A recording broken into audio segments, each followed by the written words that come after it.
This is your daily dose of all things royal. Welcome back, my gorgeous, good-looking friends. Just a quick video as a follow-up to the video that I did earlier today. The United States is not playing around. When I say that tensions are rising between the United States and the United Kingdom, it truly is turning up. Today, in the Telegraph, there was an article that was written about the U.S. barring UK government officials from entering the United States. Now, you know who that's going to include? Good luck getting back into the country, Harry. You better tread lightly. Let me go ahead and read this article because it's getting serious. It begins. Government officials face being banned from the United States if they block X over its AI service Grok creating naked images of women and children. On Monday night, U.S. officials warned that they had the right to up the ante and introduce travel bans if Sir Keir Starmer makes good on his threat to block Elon Musk's social media platform, the Telegraph can reveal. Liz Kendall, the technology secretary, said the government would this week bring into force a new offense criminalizing the creation of sexualized, non-consensual AI images in a clampdown on the platform. Ms. Kendall said she would also make creating the images a priority offense under the Online Safety Act, meaning sites such as X would have to prove they are taking steps to prevent the images. Ofcom, the technology and media regulator, will also be given new powers to pursue companies that allow hosting and sharing of the images on their sites, Ms. Kendall said. Ofcom first made contact with X a week ago, giving it a deadline on Friday to provide evidence about how it was dealing with online safety laws. It said it had launched the investigation after an expedited assessment of this evidence. It is said it had the power to block X from the UK if the company did not comply with its investigation. Following the news, a State Department source told the Telegraph that UK officials could face being barred from the US over plans to ban X. Another warned that all options are on the table if the British government makes good on its threats.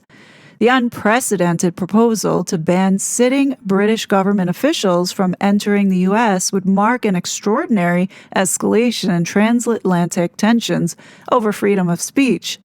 Officials have already drawn up plans to subpoena Ofcom staff should they set foot in the U.S., where they will be questioned on their involvement in censoring the tech company, the Telegraph understands. Figures in Washington are planning to question officials that travel to the United States, either at the border or in the country itself, possibly even subpoenaed, a source with knowledge of the discussion said.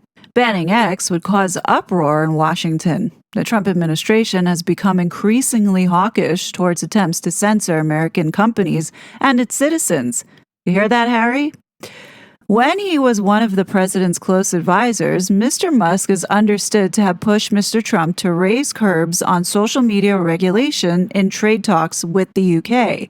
Since then, Sarah Rogers, the Undersecretary for Public Diplomacy at the Department of State, has led the president's attack against foreign censorship.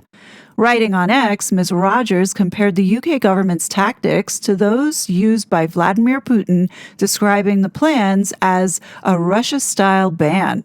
She also suggested that the U.S. government has the means to circumvent any ban that comes into place. The American government has a full range of tools that we can use to facilitate uncensored internet access for people in closed societies where the government tries to ban it, she told Newsmax. Curbing the social media platform would be the final straw for her and other top officials who have already handed out visa bans to Britons, seen to encourage censorship. They include Imran Ahmed, the chief executive of the Center for Countering Digital Hate, CCDH, a group set up by Sir Keir's chief of staff, and Claire Melford, who heads the Global Disinformation Index. Mr. Ahmed is fighting deportation, while Mrs. Melford had her visa revoked. Insiders told The Telegraph that the initial round of visa bans was designed to send a strong message to steer clear. Banning X, however, would almost certainly elicit a stronger response, sources said. They were determined not to sanction any government officials, but they considered X the prize jewel to protect. If X were banned, all hell would break loose, a source with knowledge of the situation said. Thierry Breton, the former European Commissioner, was also banned from American soil in December after the bloc fined X $140 million for breaching online content rules. A State Department source said UK government officials could expect to face similar retaliation. Another person familiar with the ongoing planning said banning X could spell disaster for this special relationship between Washington and London, which has frayed in recent months. The Westminster establishment and the U.S. have had a shift in values that has been ongoing for years. Obviously, the special relationship would cease if the UK banned U.S. tech giants, one insider said. Last month, the U.S. pulled the Tech Prosperity Agreement over complaints that Britain's Online Safety Act would police American AI companies. Washington is using this complaint in order to secure fresh terms in its trade deal with London, including having the UK accept chlorinated chicken and hormone-laced beef. I don't know if that's really true, but Republicans have already begun drafting legislation ahead of any ban. Representative Anna Paulina Luna, an ally of Mr. Trump, warned she would bring forward a law to sanction not only Starmer, but Britain as a whole if it moved to block the social media platform. Downing Street has held talks with like-minded governments, including Canada and Australia, about a coordinated response to the controversy. Indonesia became the first country to block access to Grok on Saturday, citing a serious violation of human rights, dignity, and the security of citizens in the digital space. Figures within the Trump administration rallied behind Mr. Musk after X was sanctioned by the EU last month, with Marco Rubio, the U.S. Secretary of State, branding the decision an attack on all American tech platforms and the American people.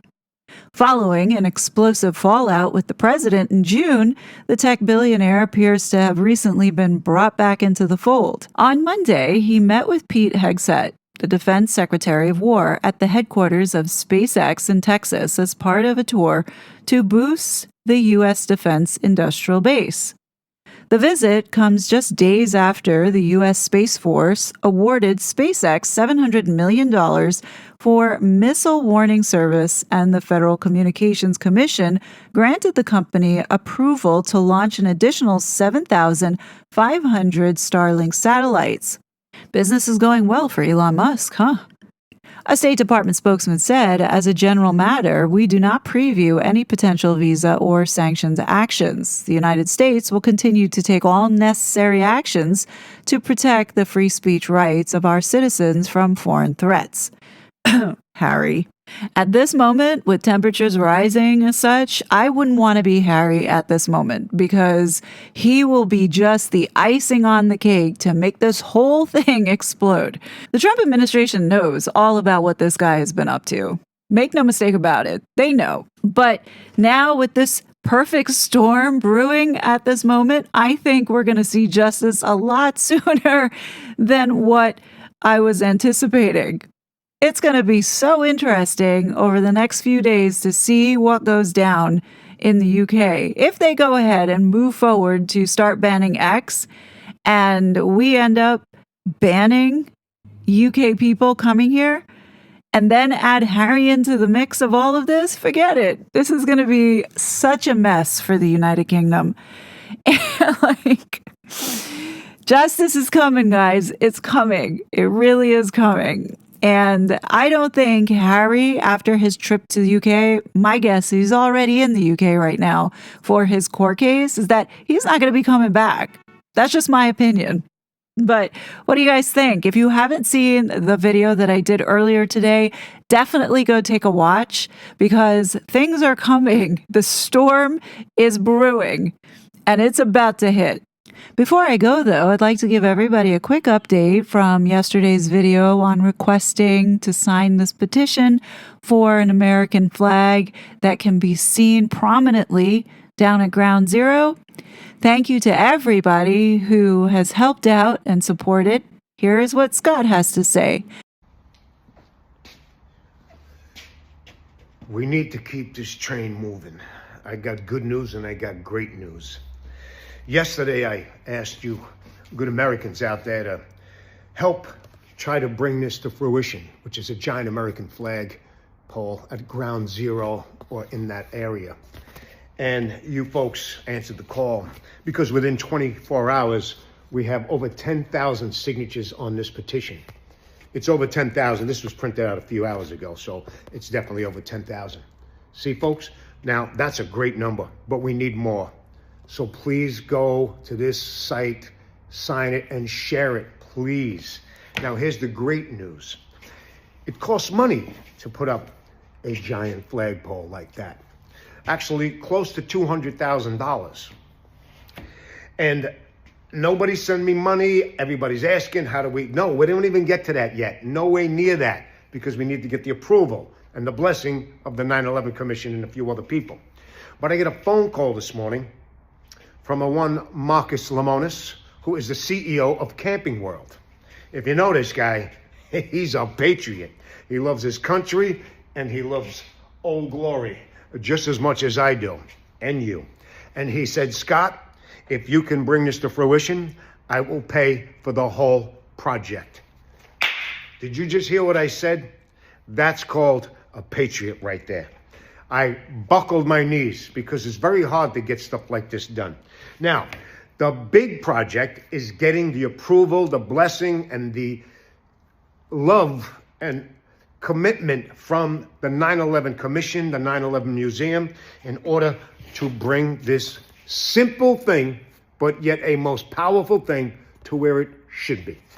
At this time, at this place, 25-year anniversary coming up, 250th anniversary of America, this baby can be up by June 14th, Flag Day of this year. Help me, people. Keep spreading the word. It's getting out there to the right people, and keep signing the petition. If you didn't get a chance to sign it, I'll go ahead and leave the link down in the description box. Let me know what you guys think. Definitely leave your thoughts below. As always, I will be back with more content. But until then, please be safe, and I'll talk to you later. Bye. Such a fraud.